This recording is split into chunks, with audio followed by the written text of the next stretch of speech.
Hey guys, welcome to the Natural Alpha podcast, where we talk about natural but powerful biofundamentals and hacks to increase your performance in training, sex, and behavior. And remember to subscribe, like, and share if you do in fact find this podcast or YouTube video helpful. All right, guys, thanks a lot. Let's get back to the show. Okay, welcome back to the show. So today we're going to be addressing the transgender issue in Canadian powerlifting specifically.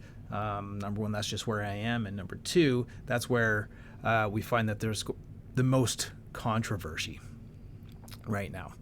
So in case you didn't hear it before or see it, there's been a video going around of a Canadian transgender athlete named Anne Andres, and she was sort of shitting on female powerlifters. Now, this is a male, a biological male, who is competing as a female.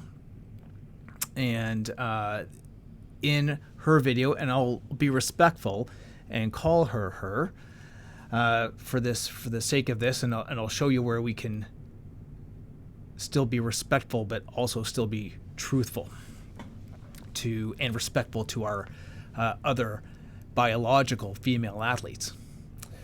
So the video is her, and I'll pull it up if I can, but it's her just coming down and really talking some nonsense, and she really shows her lack of intelligence.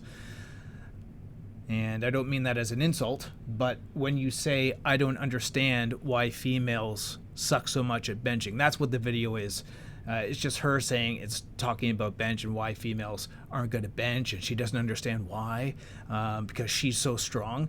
Well, obviously, it's because you're a man, and men have a clear biological, structural advantage over women in upper body strength. That is just a fact, and I'll show you some ridiculousness that's coming from our ethics committee in our sport too. Why is women's bench so bad? I mean, not compared to me. We all know that I'm a tranny freak, so that doesn't count. And no, we're not talking about Mackenzie Lee. She's got little T-Rex arms, and she's like 400 pounds of chest muscle, apparently.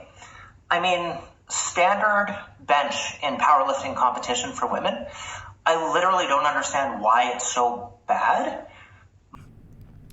But anyways, so that's what's been going on. And then in our the Canadian Centre for Ethics in Sport, and I'll try to pull this up too, they've just did a post on Instagram, and I'll read this out quickly.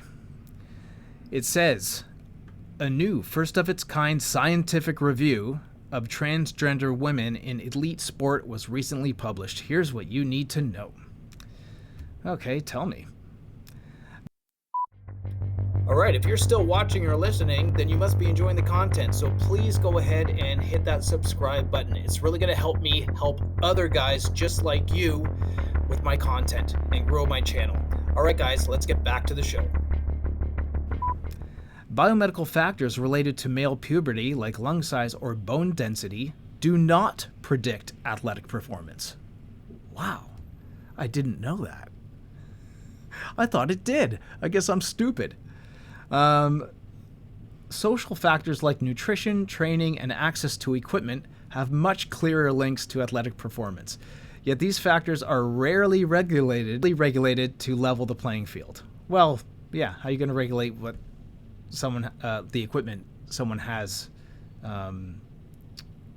access to, and their nutrition and their training, how they train? How are you going to regulate that? That's all individual. Wow, thanks for letting me know that. I didn't know that either.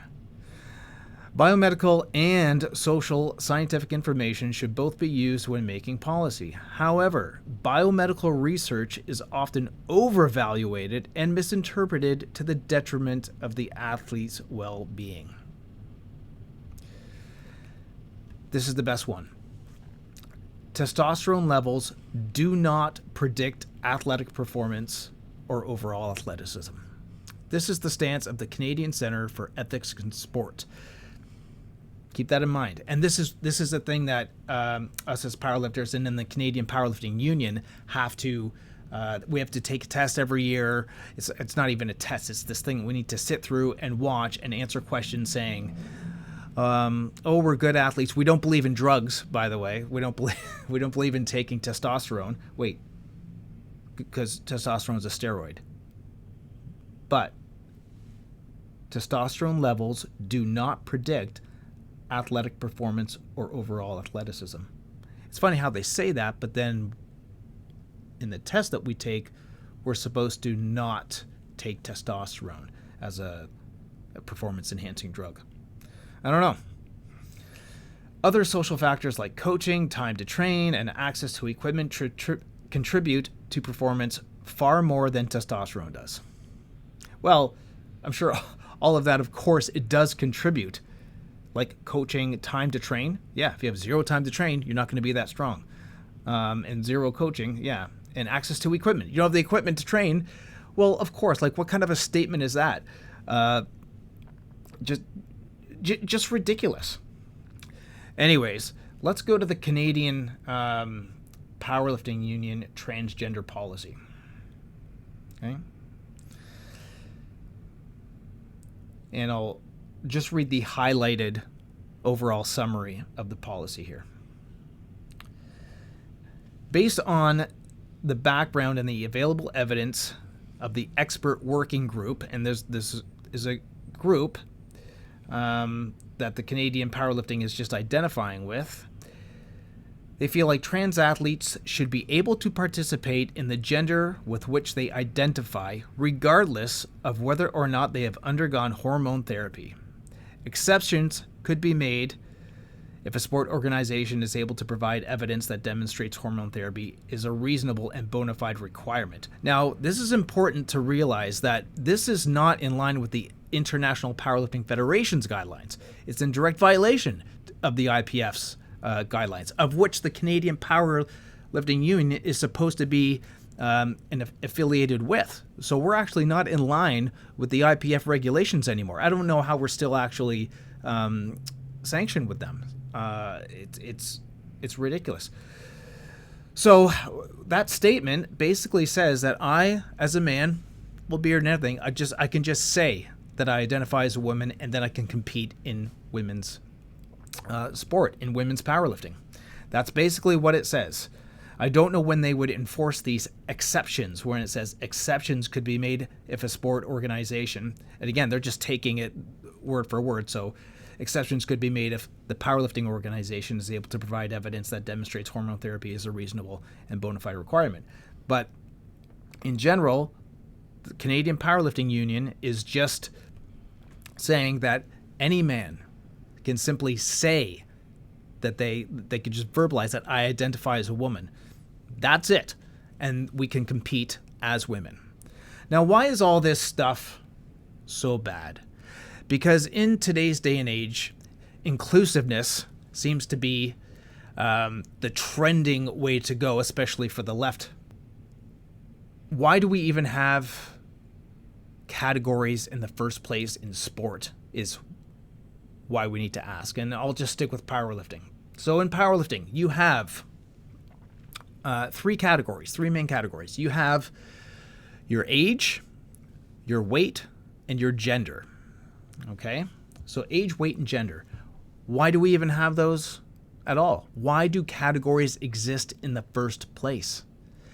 And it goes to the very fundamental underlying principle in sport, which is fairness. And now we're getting redefinitions on words. We're actually redefining the truth, or trying to redefine the truth, but people still have working brains and they just say, no, that's not the truth. And this redefining of the truth is that inclusiveness is fairness. Here's why it is the exact opposite of fairness. What categories do is they help level the playing field to keep it fair. Okay? So age. So that's like me saying, okay, I'm only 46, but I identify as an 80-year-old. So I want to compete in the Masters 4. Right? Is that fair? Well, it would be inclusive. Isn't that a good thing? Is it fair? Weight category. So let's look at this category. I'm a 93 kilogram lifter. But what if I wanted to identify as a 66 kilogram lifter? I identify as a 66 kilogram lifter. Is that fair? Well, it would be inclusive. So is inclusiveness fair? It's exactly not fair. You have to look at what the categories do and what they actually mean and what they do for the sport. And what they do for the sport is keep things fair. So let's look at the gender category. Why is there male and female? It's the same thing. It's the same thing. It's to keep it fair. But in this, I don't even know what to call it, quest for inclusiveness, we are completely denying biological truths in order to fit in because we think this is the way to go. And when I say we, I use that term very lightly because obviously it's not me and anyone who I've ever talked to in the sport. And this is what we need to realize is that we are the sport. The very few at the top are not. Okay? It is us.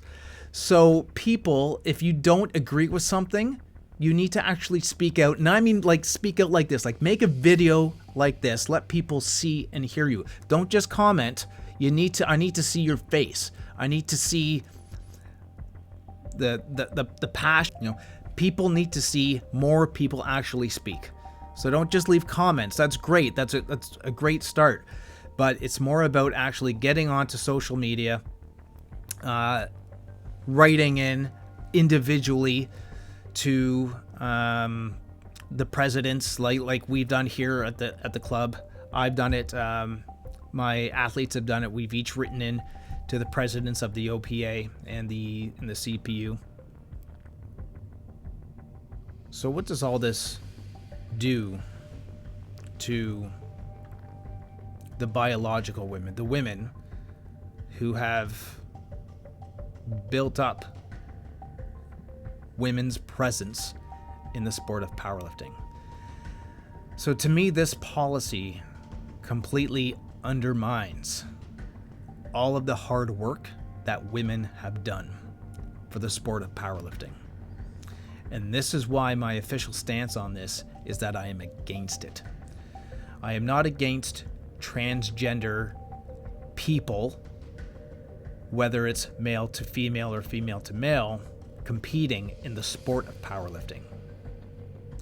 The most fair and inclusive thing to do, or being fair and inclusive at the same time, would be to have transgender categories. Just like I said, having categories is actually what makes things fair, not lack of categories. Categories are not this evil thing where, oh, if you have a category, you're not being inclusive. That is exactly the wrong way to look at it, and it's not true at all. So that is my suggestion. There's been many other suggestions from many other people, and it makes just the most common sense. So that's my personal stance as an athlete in the sport and as a human being, and that is the official stance of the Functional Strength Training Center, which is the club that I own here in Burlington, Ontario, the Powerlifting Club. Let me know what you guys think about this. So this is it's starting to get to be a big issue because Anne is going to compete in the Canadian National Powerlifting Championships, I believe in the 84 plus kilogram category.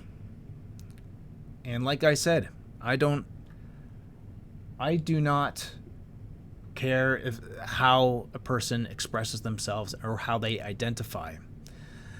But I do believe in fairness. And this is one of those areas where it gets a little bit messy. But it's clear what is not fair. And this is it. Anyways, guys, you can leave a comment. Let me know what you think of all of this craziness. And stay strong and free. And we'll talk to you next time. Hey guys, thanks again for watching or listening. And go ahead and subscribe if you haven't already. And go ahead and share the video. Share it with a friend if you think that they will find the content useful. Again, like the video and leave a comment and let me know what you think. And also leave a comment and let me know what you want to hear about, because I want to talk about what you guys want to hear about. All right, guys, till next time, stay strong.